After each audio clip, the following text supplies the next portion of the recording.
আসসালামু আলাইকুম আরহামাতুল্লাহ। প্রিয় ভাই ও বোনেরা, আশা করি সবাই ভালো আছেন।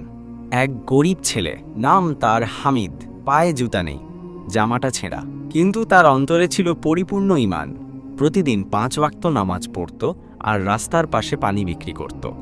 একদিন এক ধনী লোক এসে তাকে তিরস্কার করে বলল, এই জামা পরে নামাজ পড়তে লজ্জা লাগে না? হামিদ মাথা নিচু করে হাসল, বলল, আল্লাহ তো জামা দেখেন না, তিনি অন্তর দেখেন। রাতে সেই লোকটি স্বপ্নে দেখে আকাশ ভরা আলো, আর এক ফেরেশতা বলছেন, হামিদের নাম আজ লওহে মাহফুজে লেখা হয়েছে আল্লাহর প্রিয় বান্দাদের তালিকায়। ঘুম ভেঙে সে ভয়ে ভয়ে সকালে হামিদকে খুঁজতে বের হলো। দেখে হামিদ মসজিদের পাশে বসে কুরআন পড়ছে।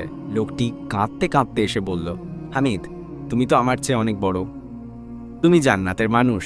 এই ভিডিও থেকে আমরা শিখলাম যে, বন্ধুরা, ঈমান পোশাকে নয়, ঈমান থাকে অন্তরে।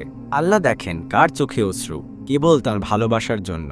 যদি সত্যি আপনার হৃদয় ছুঁয়ে যায়, তাহলে বলুন, আল্লাহ আমাকেও হামিদের মতো ঈমান দান করুন।